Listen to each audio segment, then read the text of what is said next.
it is true. Like as a founder, as a young entrepreneur, I do believe that having the right crowd, having the right folks, having the right community can make or break how effective your business can go. This is the Startup Junkies podcast. All right, welcome to another episode of the Startup Junkies podcast. Thanks for tuning in from wherever and however you're tuning in with us today. We appreciate you. Like, share, subscribe, all of that stuff that you get told every time you listen to or watch a podcast or YouTube video. My name's Caleb. I'm a member of the Startup Junkie team, joined by my co-host, Daniel. How's it going, Daniel? It's going great. It's a beautiful Friday afternoon here in Northwest Arkansas. Absolutely. And we are joined by our friend Ali Al Jabry of Kwema. Ali, how's it going? Hey, it's going great. We're glad to have you. Weather is nice today, and it's the start of the weekend. Absolutely. We are currently standing between Ali and a soccer match, on the other side of town right now. So we're going to have an awesome conversation. Ali, tell us, what is Kwema? Yeah. So Kwema is a company I founded about, let's say, like just under 8 years now. And it originally is a Swahili word. It means, hey, is everything okay? It's also used to say like, hey, I'm good. I'm doing well. I'm in a good place. And it's kind of what we do. So happy to talk about that more. Yeah, absolutely. So, well, tell us, let's jump into it. Tell us the Ali origin story. Let's hear that one. Not sure how much time we have. I'll drink to that one. Let's start from, the genesis and work our way down. So, I was born in Kenya, in East Africa, and grew up in the Middle East, lived in Latin America for 12 years, and learned about this thing. It's called a startup just about 2010, I want to say 11. It was when I was living in Santiago, Chile. I heard about this program that the government was doing called Startup Chile. That's a federal program that gave grants to entrepreneurs from across the world to move to Chile for 6 months. And after seeing how much of a pull factor it had, and seeing really well coveted entrepreneurs from the US, like Steve Wozniak, and one of the founders of Evernote, the founder of Groove Shark. I don't know if you guys ever remember using Groove Shark for music. It just sparked this thing in me about innovation and technology, and how the solutions one brings out are impulsed by a personal story. And that's kind of my journey into being a founder. And here I am, maybe 12 years, 2010 now, or 15 years later in Northwest Arkansas, by way of St. Louis. So would you have thought 15 years ago you'd be sitting in Northwest Arkansas right now? No, actually, I probably would not have been able to forecast that. Yeah. I do remember that right around the time I lived in Chile, Walmart had bought this supermarket chain in Chile, and I remember the logo of the Walmart thing since then. So at least maybe that was a sign. Who knows? That seed. So tell us a little bit about Kwema. What is it you guys do? Yeah, thanks for asking.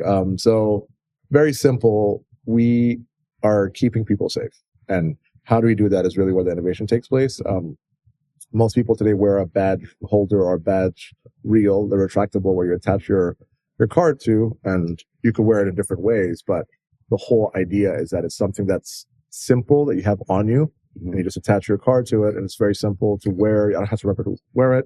On the side of it, it has a little button. So if I press that button, it then piggybacks off my Wi-Fi network and sends my exact location within a facility, or it piggybacks off your cell phone or tablet and sends your GPS coordinates to the police and your supervisor.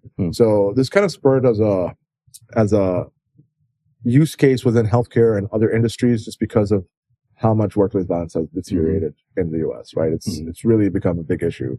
And we fell upon this problem of how simple it is to solve it with our technology, and how much we can at least diminish the impact of violence in the workplace. And so you started this journey, about 8 years ago or so. You said, I think from the outside looking in, it seems like some of those trends regarding violence, and especially healthcare workers, might have increase during COVID. There was this sense of growing like mistrust or whatever, frustration with the public and the healthcare industry.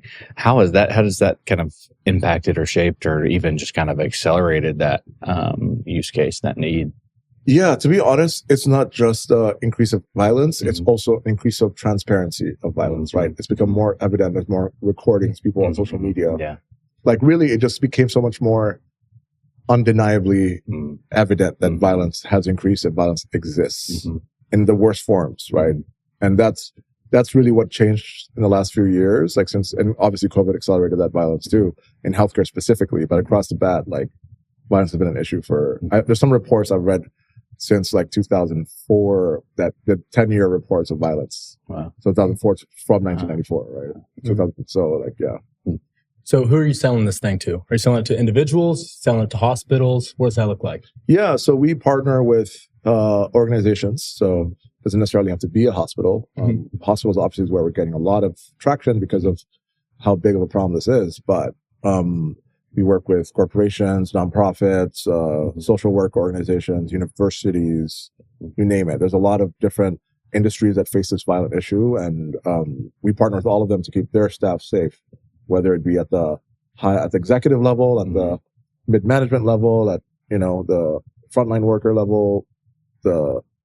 Honestly, it's across the bat. And I imagine that thinking about home health, that being a kind of large opportunity for that in that space area where there's probably a lot of, people are putting themselves in situations potentially in other people's home. And then from a social work standpoint, what's that approach been like in terms of kind of the folks that are going into other people's homes and kind of leaving a kind of controlled environment potentially? Yeah. Funny you bring this up. I just ran a webinar like 2 hours ago on home healthcare worker safety. And something that I highlight is that you're going to a foreign environment. You don't know what you don't know. Yeah. You can't have a connotation of like, oh, I'm going to a nice zip code, no violence happens here. That's not true. Sometimes the higher net worth individuals are more violent than the lower net worth individuals. So it's just it's almost like rolling the dice. Like you don't know what you're going to get, and when you walk into a patient's home, you don't know who's there, and you never know who's there until you're there.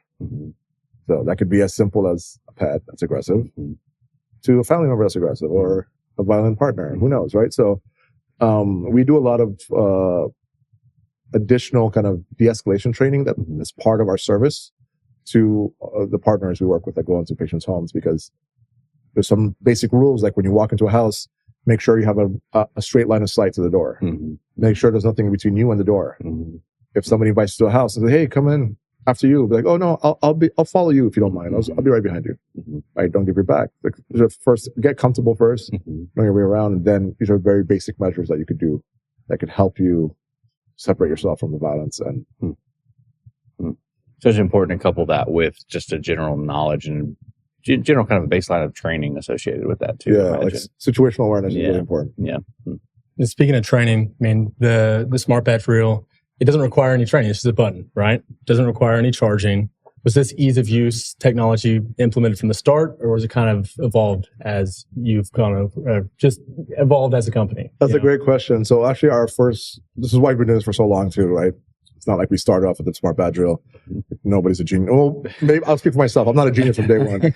I figured stuff out as I went along. The overnight success, 10 years in the making. I woke up I figured it all out. No, the truth is our first wearable was like smart jewelry. So we started creating what we did right is we miniaturized our electronics. That really helped us have a optionality of what our form factor for a wearable was. So our first version was like a bracelet. So like most people wear bracelets, obviously, and it had jewelry. We even made it like custom jewelry pieces from like Brazil with like gems and all this stuff and like rose gold and all that kind of stuff.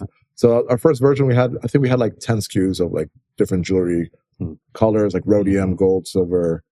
And so when we sold that to the consumer initially, we learned a lot of our users were buying it for their work commutes. Like they had to wake up at 5 a.m. because they lived in big cities and then come back home like at 11 p.m. and feel safe, stuff like that. So in that process, we had an inbound prospect that was like, "Hey, I saw your product. I know you guys sell it to consumer, but I run a child protective service agency in Pennsylvania.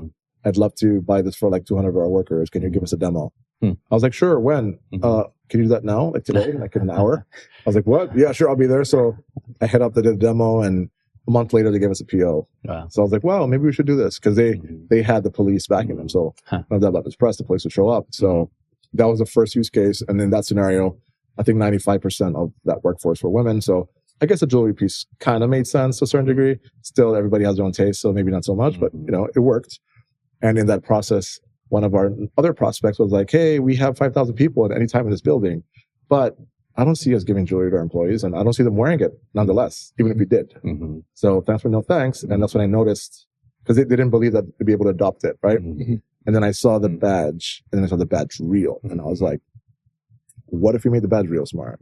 Would that work?" And they were like shocked. "Can you do that?" I was like, "I think we can." It's pretty universal, right? Yeah. And then we prototyped it really quickly. We had a pretty good 3D printer we invested in. And from there, we realized that, wow, change management, everybody hates that in organizations. And then adoption and compliance and all that stuff are not fun words. So the fact that we kind of avoid that from the get-go really designed us for success. And even though we didn't realize how much of a problem it was at that point in time, we realized that what we were doing had legs, right?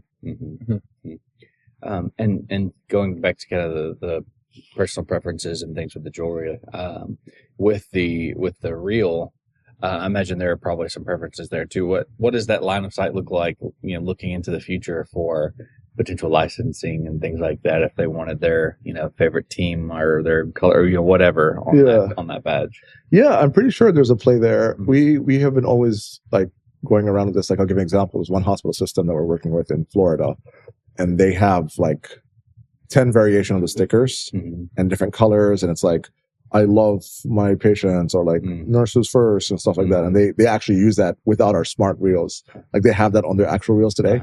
So when we made the swap for them, we had to make like 6 different versions for a workforce of like 600 people. Wow.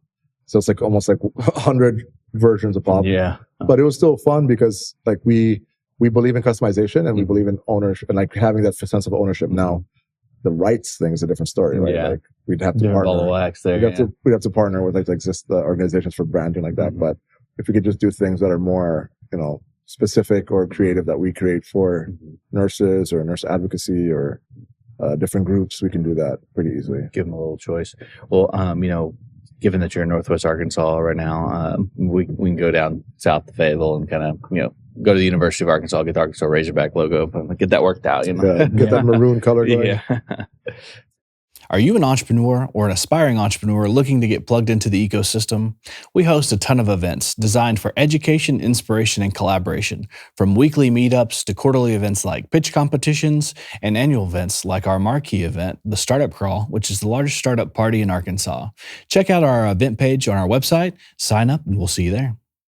I know a lot of health tech startups, they have trouble getting into the door with hospitals. What are some strategies that you've seen that have worked, and what are some strategies that have not worked?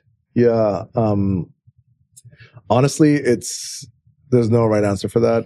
It's really a mixture of the right message, the right consistency. I'm not going to lie. Like there's times I've sent 40 emails and 40 touch points, like email, calls, and got a response on like 39.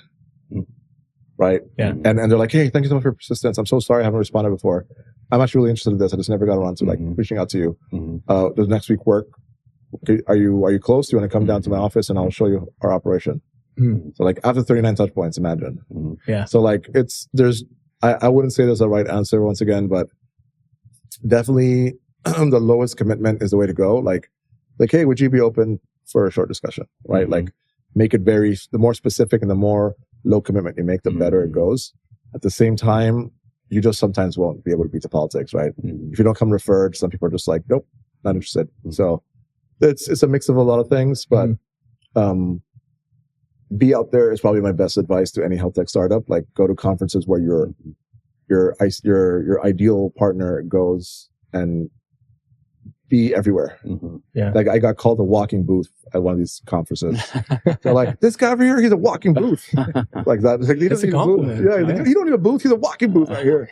Right. So like, yeah, just a matter of like loving what you do and just meeting people everywhere. Definitely a testament to resiliency too. Like, you know, being willing to be told no and being able to just bounce back, or just even in those moments where you're not getting those responses, and no response doesn't mean no as well. So there's a level of resilience in that. There's this, one of my favorite books is Never Split the Difference by Chris Voss. I don't know if you guys have read it, but phenomenal. And it's all about tactical empathy, right?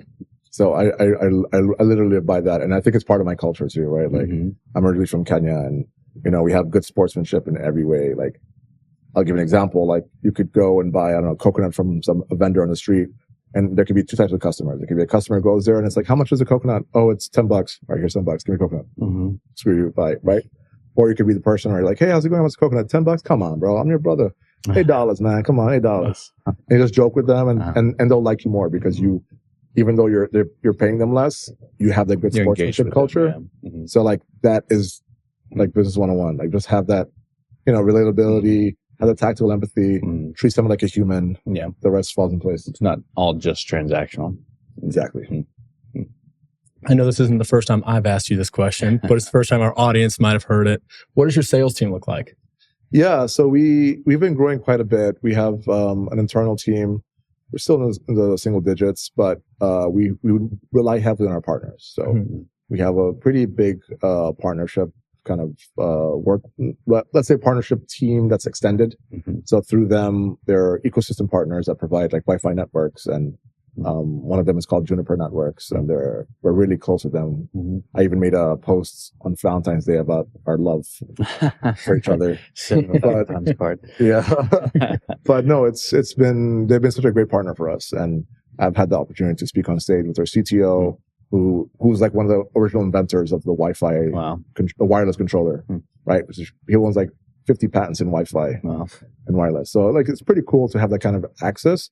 And even the fact that we found them is a good example of how you have to fall in love with the problem and fall in love with the obstacles that's stopping you from solving the problem, right? And that's really been our success, and how early we've gotten it, because most of our team right now is all execution operations focused with some sales, right? So really focusing on nailing it. Yeah. Well, it's funny you brought up patents. Do you have a patent on this product? Yeah, we actually have been granted a patent a few months ago, and then we have about 7 other patents that are pending, and we have another 4 we'll be filing in the next 2 months. Yeah. Well, congratulations. Thank you. That's a big deal. Yeah, my wife joked with me. So I just became American last year. So I was like, okay, so last year you became American. This year you get your first American patent. What's happening next year? I was like, I don't know, I might be mayor of some city. Owner of Northwest Arkansas. Running for Congress. Northwest Arkansas. Mayor Bentonville or something. I was asking about sales because me and my buddy, he's in medical sales. We always talk, about small businesses and stuff like that. And this product, it seems easy to sell. It seems like it makes too much sense not to walk into. It's easy to understand the problem. Yeah, it makes too much sense not to. You meet with the right person, you meet with the right doctor at a hospital, and say, "Hey, I hope your nurses never have to use this product. But if they do need it, you're being glad you bought it from me." Yep. Give them that safety blanket. Yep. Are there some conversations that usually go pretty well for you? Yeah, they normally go pretty well. What we've learned is that we translate well into closed doors as well. So like, even though we're not there, as long as they can show, hey, this is how it works, it's like, yeah, this makes total sense, right? So that's been the easy part. The harder part is when we're talking 40,000 employees. Yeah. Then they're like, okay, now we got to nickel and dime and go back and forth. But when you're still in the low thousands, it's normally like a pretty easy mathematical exercise. Yeah.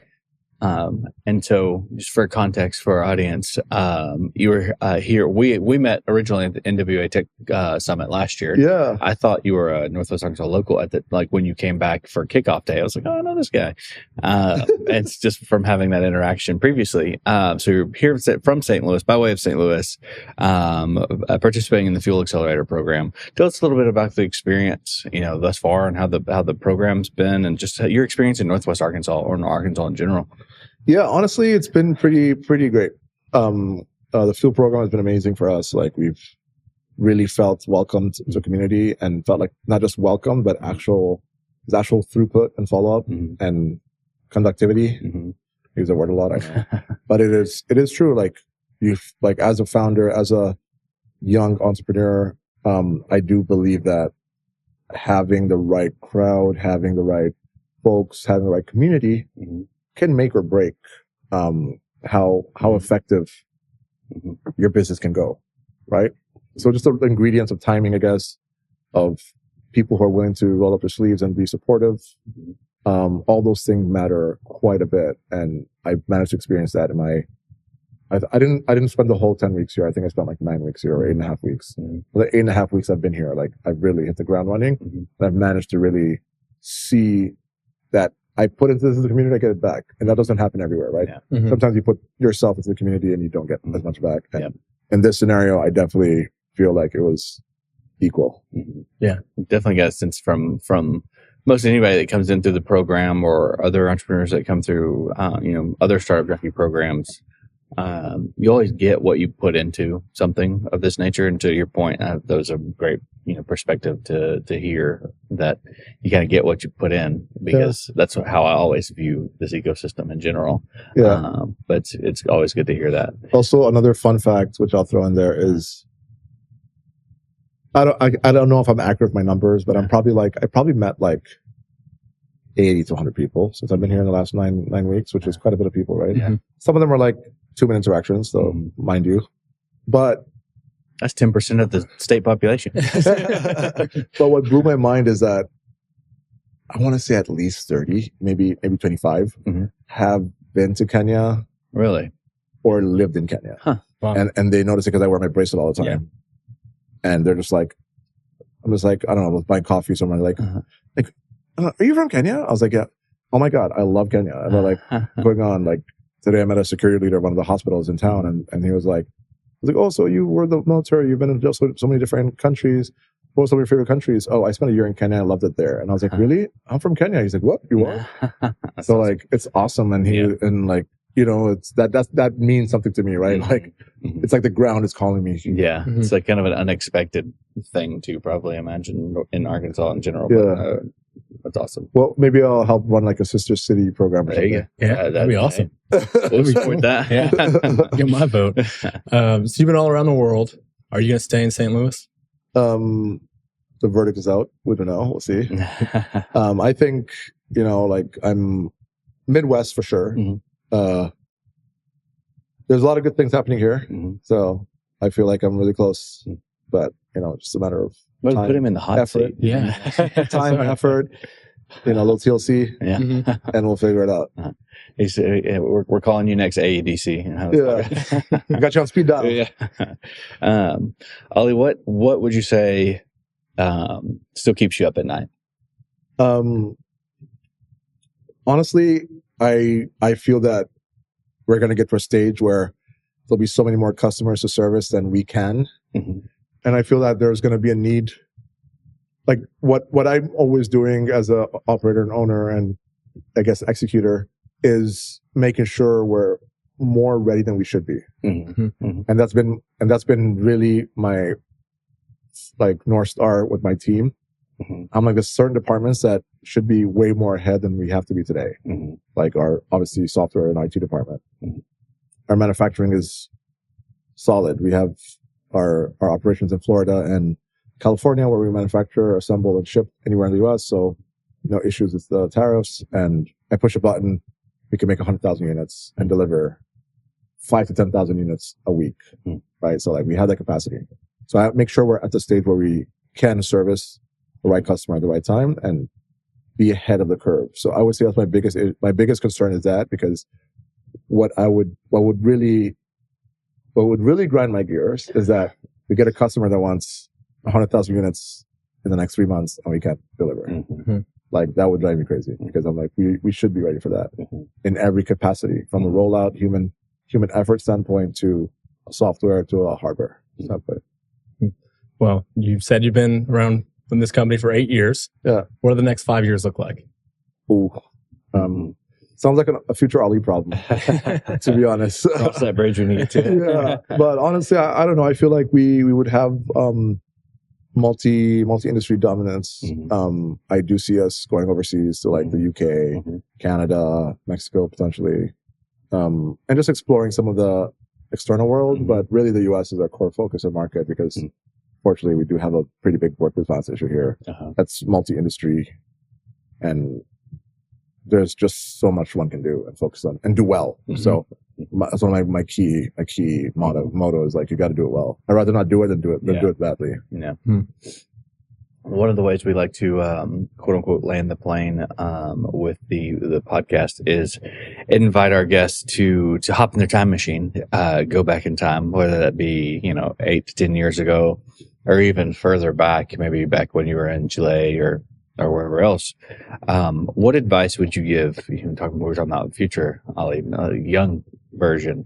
What advice would you give your younger self with all the accumulated knowledge that you have now? Nobody knows what they're doing, and everybody wants help. That would probably be my biggest advice. Like, that's something that I think has helped me really stand out in communities that I'm not fully a part of. Like, I was never a nurse. I've been a caregiver. The family was never a nurse, but I really get along with nurses, and I have a lot of friends who are nurses, and I can really be part of a nurse group. Security. Most of the people I hang out with are ex-FBI, Secret Service, CIA, police force, army, military, and I get along with them so well, right? Only because I listen more than I speak. I remember things that matter. I remember everybody has problems they want to solve, and everybody doesn't necessarily feel like they know everything. And sometimes when you're young, you're like, oh, that person has like 20 years experience. He knows everything. Like, no, he doesn't. Or no, she doesn't, right? Yeah. Do you find confidence in that? Yeah. Knowing that not everyone knows everything? Yeah. And I mean, myself included, right?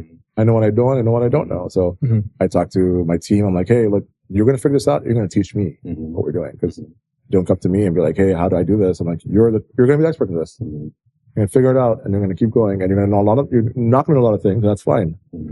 As long as you roll your sleeve up and learn and fix and learn and fix and iterate, there's things that you will always learn and always be able to build rapport on and be like, hey, we did that together. Remember that? That was awesome. Yeah. Recognizing that's an awesome skill to have as a leader. So tip my hat to you. Thank you, sir. Well, if any of our audience members want to learn more about you or more about your company, where should they go? Yeah, I'm happy to connect on LinkedIn. It's Ali Jabry, ALIJABRY. And then you can shoot me an email. It's ali@kwema.co. Awesome. Thank you for coming on. Yeah, we'll make sure to add that in the show notes. Yeah. Happy to connect. Happy to make the world a little smaller. It's my pleasure. Yeah. Thanks for coming in today. We appreciate you. Yeah. If you enjoyed this episode, make sure to share with a friend. Subscribe and review because it matters to us and we want to hear from you. If you're interested in learning how to work with us, check out the information below. See you next week.